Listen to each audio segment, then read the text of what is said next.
Our hosts, Paul Hollis, author of the Hollow Man series, and Frank Fiore. Welcome to the Frank Fiore Show, Frank. And we're doing an AI roundtable discussion again today with Paul Hollis and Frank Fiore with our guest, Dr. Mohhamed. Frank, are you ready? I'm ready. Let's All fire. right. So Frank is ready to start firing up questions of Dr. Mohhamed. Paul will, and Frank will go back and forth. Go ahead, get started. How you doing, Mohammed? All good. Thank you very much. Good. It's good having you back. Okay, so let's Likewise. start with some of these questions here. Now, Yes. how can AI help authors develop stronger outlines or story arcs before they even begin writing? Yes. So kind of drafting the table of content in a way of a The book or initial an idea. brainstorming for an author. That's what it's Yeah. called. Yeah. Brainstorming is probably one of the most powerful ways of And using AI. outlines are like when you write a paper, you put an outline Yes. together before you write it. That's yeah. Go. Yes. Yeah. I see what I mean. So sorry, my experience is more on the academic side, building thesis, but I see what you mean. Yeah, brainstorming, even for business and book, when we use what we call chat AI, like ChatGPT, where you can engage the AI in a discussion, it's almost like you're engaging multiple personalities in your discussion, like you're talking to me, Neil, and Paul, and getting different perspectives. So brainstorming, I think you can play with two parameters. One is telling the AI which perspective to adopt when brainstorming with me. So what we have in the AI models is that the AI model is expecting you to give it a role. So you have to say, you are my admin assistant, or you are a co-writer, or you are this or that. And based on that role, you're going to engage with me in this brainstorming. So that's an important tweak that you can have. And the second one is giving to the AI a context or different contexts about the same subject that you're brainstorming about, meaning that the perspective of the AI on how that AI is going to input and help you in the brainstorming, but also like the output, to whom are you targeting that output? To what kind of readership, what kind of public? When you do these two things, that gives quite an interesting brainstorming results, if I may say this way. Neil, I think you have a lot of experience in this as well. Well, I see. That's interesting. Now I'm being called to the table. Well, I'll go ahead and be called to the table. Conversational AI is the game changer in AI because we don't want to be on the computer typing all the time. So you can be talking on your phone. So if you're an author, bottom line is you need to get at least the premium chat GBT or even the premium when you're starting to write. Because imagine being able to brainstorm ideas to write a book, be able to come up with the outlines and put everything together so that you can do what your goal is. Ideas. Authors come up with their characters. How can I move my character from this development to this development? Work with someone like Yes. Mohhamed if you want to put it in open source. And that's something to discuss in our AI author course is that guess what? Well, what if they steal my ideas? Well, that's where you need to get an open source format that is protected. Yes. ChatGPT is protected in many different ways. OpenAI, it's not going to steal any of your information, but it could possibly be hacked and trade secrets can be stolen. So my recommendation, but conversational AI is like having a friend. Exactly. Yeah. You know, there's Wilson with Gary Otto, there's Chatty with me, and Frank, who's yours? Malcolm. Malcolm. So, and all these, it's just a great way instead of just feel like you're having that conversation. Okay, Paul, next question. But Yes. I Sorry, love I had conversational one. AI. Good, good. Yeah, no, Uh, no, it's a super point, Paul. If I may, for Frank, there was a second point I wanted to highlight, and thank you, Neil, because you made me think about it. Is that once you do the outline and you play around with conversational AI, you can also use AI for every outline that you get to score the outline. So you can take the 5, 6 outline you got and say, look at all these books on Amazon that are selling well, compare my outline to what reads best, and tell me how I can adapt my outline so that I can get more hits, more conversion, more readership. Wow. That's a great tip. Go ahead, Paul, with your question.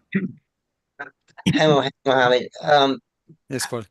As an author, if I use AI partially or to create a whole body of work, who owns that then? Who owns that work? Yes. So it's a very good question. Um, and there are multiple ways to look at it, and we can have deeper conversations on intellectual property. That's what we are talking about right now, yeah? Yeah. So there is the item that Neil highlighted is that if you use an open source local AI model that is hosted on your computer, nobody but you knows that that AI created it. So when you're going to publish it as your work, there is no contestation. It came from your computer. Your computer is your property. Now, when it's generated with OpenAI, ChatGPT, or Claude, in theory, the output we get, they have, I forgot the name of the license type, Apache license type. The images you create, the text you create, is supposed to be your intellectual property.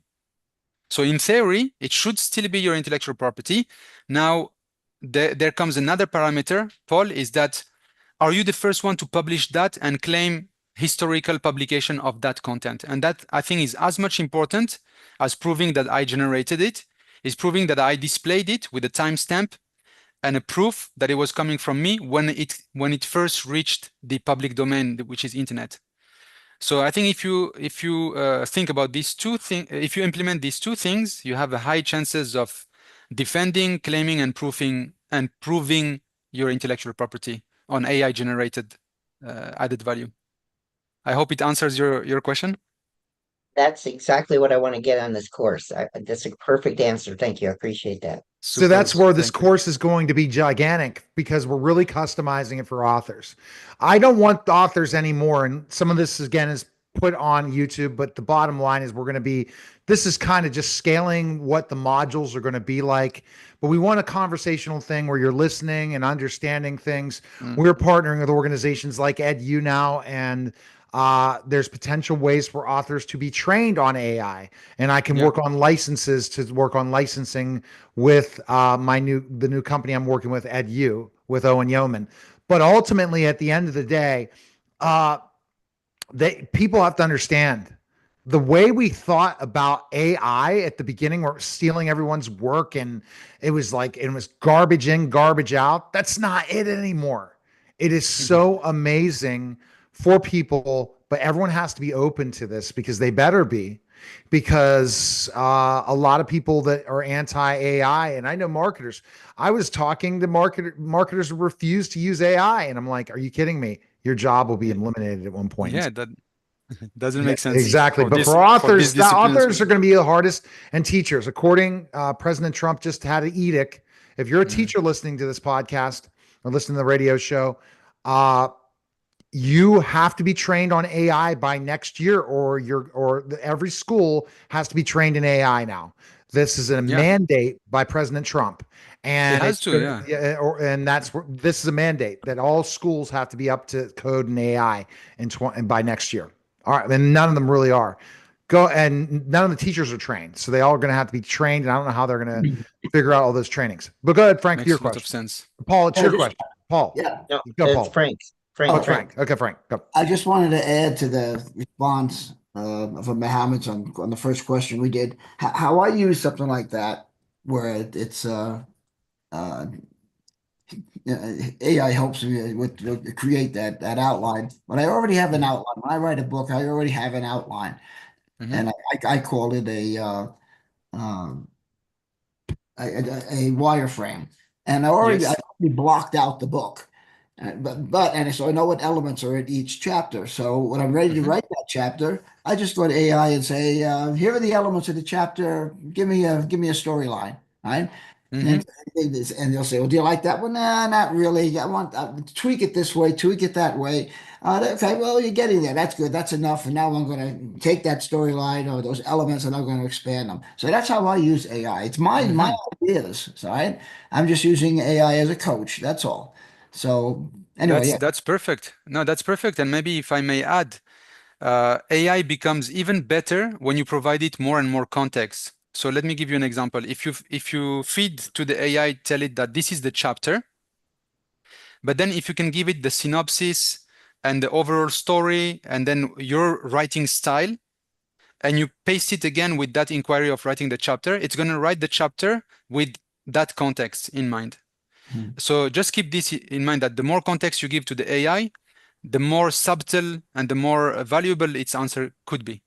And speaking of that, how do you train AI to use mimic your tone and voice in order to keep Yes, their so that's a very good question. So it used to be very complicated to do so, like even just a year back or 2 years back. But now ChatGPT and many other models, they have what is called memory about the user history. So you have sections where you can predefine repetitive rules that you want the AI to apply. So you can set up, there is a configuration where you can put default prompts. And one of your default prompts is every time I talk about writing a book, you need to write in the third person, for example. You need to write in British Victorian style English. And then I want you to do X, Y, Z. And then if that's now the context of writing, without you repeating it in every prompt, the AI will pick it up and say, yes, I know that Frank, for this discussion, he wants this style. So that's one way. Okay, good. That's good because my writing style is conversational, and Yeah. And you could see if I throw something out at AI, it'll come back good but stilted, right? And so that's what Yes. you train it. You No, got to and one more point to this, because so let's say you put in those default prompts. So remember, you need to tell the AI what role that AI is playing. So in this case, maybe you can tell it, you're my writing assistant for writing a comic book or a novel or whatever. Then you give it the style, and then also you give it examples. You say, for example, if I had given you this situation, this is the kind of answer I would have expected. That's also very helpful for the AI to understand auto-correction and auto adaptation to your style, but also it has like a benchmark for validation if you give it 1 or 2 examples. Okay. Now, how could AI help in character development? Yeah, so character development probably will be more impressive than our own mind. So first, you could use AI and query AI and ask it, how many types of character are you aware of that a human character could acquire? And you look at what is already in the neural knowledge of that AI. Is it able to understand that a character can be melancholic, or can be how you call it, narcissist, or whatever that attribute is? And then once you realize what kind of baggage that AI is, you can complement it or give it different styles of characters. So what I mean by this is that sometimes, even though you're in a very creative area, you want to have sort of an analytical, a piece of your data that you did with the AI that is analytical, organized, just to give like a frame to the AI and guide it. Does it make sense? Yes. Like, for example, a list of the 100 types of characters that could exist, and you can ask the AI to expand on that list. I want to jump into this a little bit. So basically, sure. Frank, what you and Paul would do is specifically give as much information on that character as well, and think of a direction that that character will go. It's all about prompting. And this is why organizations like EdU, which I'll keep promoting, because they're going to create it where you won't have to do the prompts. It's already the AI will teach you. And so you don't have to prompt it. It's unbelievable. Mohhamed, I'll have to demo it for you for sure. It's unreal what they've done. But basically, but if you're prompting it and say, okay, I want to shape this, it's really just adding an extra step to making sure your character's in a better place. It's going to tell you this character, that makes no sense. There's no series of conflicts. I have an idea that I would tell authors is, okay, you think your book is written like Stephen King. Go ahead and put a synopsis in of Stephen King's books and put all this information on Stephen King and say, am I writing it to the right audience of Stephen King? No, you're not. You're not putting this. So here are some of my characters. Am I telling the conflict at the right time? It's a lot of the coaching, Paul. Wouldn't you agree, Paul, that author coaches provide, or writing coaches provide, in a back-to-back through editing process that can be kind of sped up in a lot of ways to make sure you're not on the wrong track in your story. Yeah, I mean that's what developmental editors do is that they keep the whole Mm. package together basically with no plot gaps and things like that. Yeah. But So now you can have that by developing the character and doing character development. Okay, Paul, your question. what do we how Doctor, how do we address how do we help people, authors who say um if I use AI, I'm destroying my voice, right? Mhm. What makes me real? What makes the book real? How do we address that to authors? Yeah, that's a very good question. So first, we have to make them realize that they have an unnecessary binary view of use of AI. Is that AI is not against you, it's with you. So if we present AI as being an extension of you, and it's really an extension in time and intellectual property, because you are going to initiate the essence of it. So I think that's the most important, because most of the time, creative people are not rejecting the AI because of a qualitative reason, or they are mainly because of a fear of losing something. And that's how, just like the best example is the mobile phone. You know, the mobile phone right now is almost like an extension of our being. It's in our hand or in our pocket, and it extends our capacity of communication over land, over distances.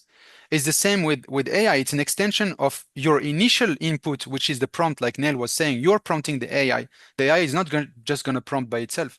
So if we present it as an extension of your intellectual properties, your creativity, heritage, it's just an extension. So that means it's you echoed with much more leverage, much more granular variations. So nothing is taken away from you as a creator. That's how I would put it. I think it makes you more creative, way more Exactly. Yeah. creative. Yeah. And It's an it teaches amplifier. you, and it teaches you. So you become a better writer. You become a better designer. You become a better, because it wants to reach the highest level possible. It's Yeah. not like cookie cutter. Here's cookie cutter way of doing things. This is simple and easy, so there's no stress. No, that's That's not right. it. There is also a double edge, Neil and Paul, is because AI is kind of an amplifier. If you're going to propose something of low quality, it may amplify the low quality as well. It can amplify good quality, but it can amplify bad things as well. And that actually can be valuable, because if you realize that this is getting into a nonsense because of the accelerated way that AI brought it, and then you realize, damn, this story is not making sense. I started wrong. So Yep. how you call it, trial and error? Yeah, would Because be accelerated. you could tell them the biggest thing, like you think you're knowledgeable and you don't really know crap, and say, "Oh my Exactly. Yeah. gosh, I'm creating this unbelievable thing," and they don't know that the $200 version is going to give you gold, and this is giving you I just manure. Yeah, That's and the you have difference. But AI will make it like it's gold, but you compare it to what a premium version will give you, and you're like, whoa. yes, That's the and there is difference a between caveat. McDonald's and a high-priced restaurant. Yes. Neil, I don't know if you notice in your own news, but to that, there is something very interesting that is happening with AI model. It's the AI models in general, is that they are supposed to be completely logic and completely algorithmic, yet understanding the semantic. But somehow the way they were trained was to satisfy the user. So they Yep, have a a bias pleasing. And to please you. I Yeah. talk to the conversational. Yes, you have to tell them quit trying to be, the give me Yeah, the exactly. You have to all tell right. it, be frank with me, tell me when it's wrong. Yeah, and Yeah. that's the other part. You're programming your robot in the back end. You're going in and you're typing in, this is, I don't want you to interrupt, you jerk. I don't want you to do this and that. And that's going to be the challenge for authors is, guess what? They're going to think, I just got the greatest ideas in the world, and they were Yeah. garbage.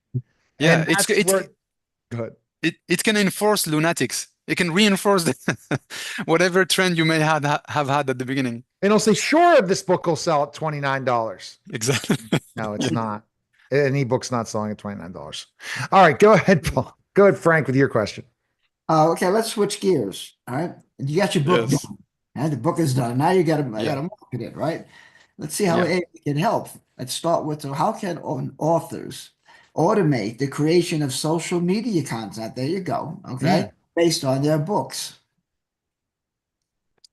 Well, that's a very powerful and probably that's where you can really kind of monetize the added value of AI when it comes to that part. So first, you can use it in creating the visuals that you need for your book cover, the back and the front cover.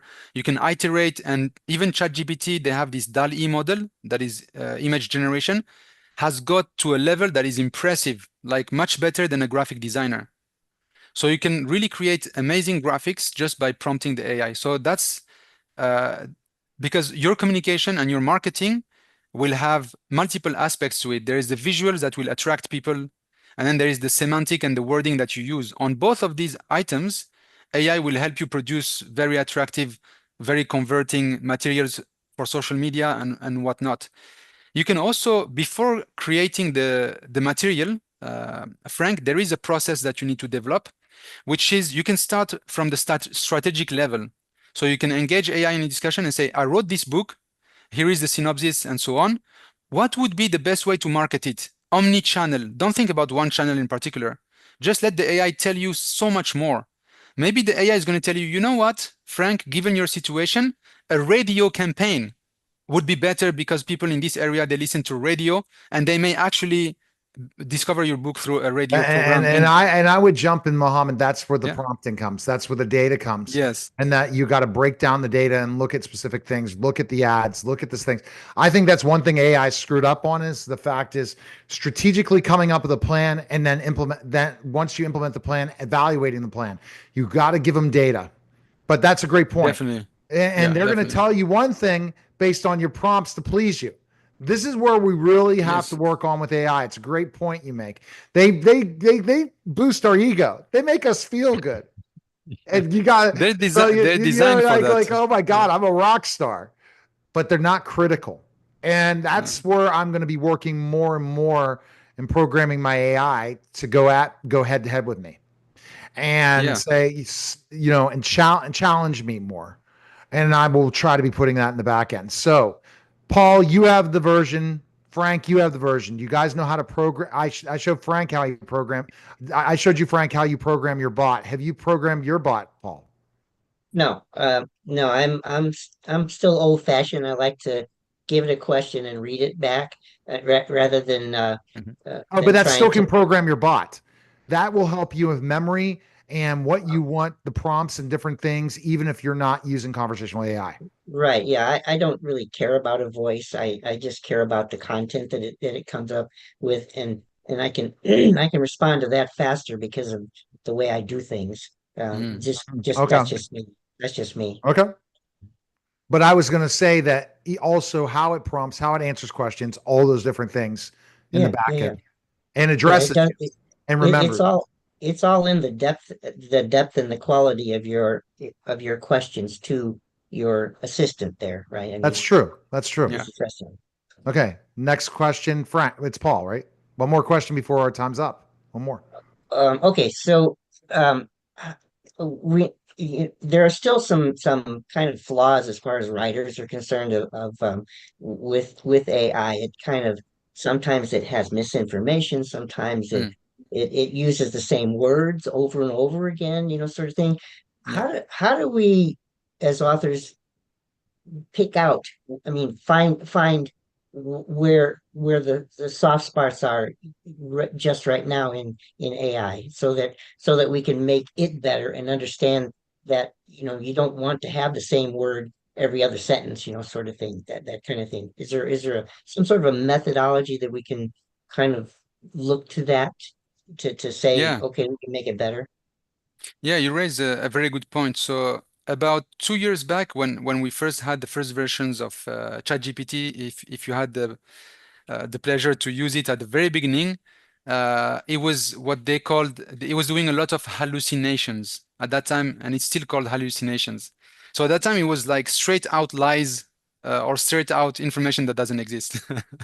That hallucination level, as they're going, it's getting really good. But somehow we as users forgot that this thing hallucinates. And it still hallucinates to a degree. So what I mean by that is that as an author or as a user, whenever you use AI, you cannot let down your guard, your observation level. You have to always keep a very sharp level of observing, and don't let the small details pass with the AI model. Because if 2-3 times you let it pass with some mistakes, it will like by statistically say that this was correct. So correct it every time, and every time you correct it, if you notice when you're chatting with the AI, there are some small thumbs up and thumbs down in the interface. When it gives you a good answer, always remember a thumbs up and a small comment. When it gives you the wrong answer, thumbs down and a comment why. And then when it's something that is repeated, then the AI is now able to understand this prompt, which is, you can tell the AI, please remember in your long-term memory.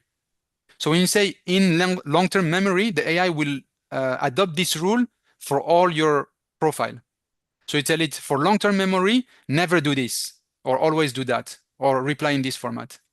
So this is the way that you can get your AI to autocorrect and you guide it. Mm-hmm. I hope it makes sense. All right. So this is a great session. Guys, you can pull some of your questions that you had, throw them in AI and come up with more of them. I think we should focus really on that whole writing process because that's really what authors need. The marketing is fine. Don't get me wrong. But at the end of the day, write a good book first and utilize all those things so you can have the ability to write a book. And think about all the things, the whole open source thing, Artilla.com, RTILA.com, if you're interested in developing something involving automation and AI, and FrankFiore.com and the HoloMan series.com. I appreciate it, guys, and we're going to be putting this into a training. Take care. Thank you, guys.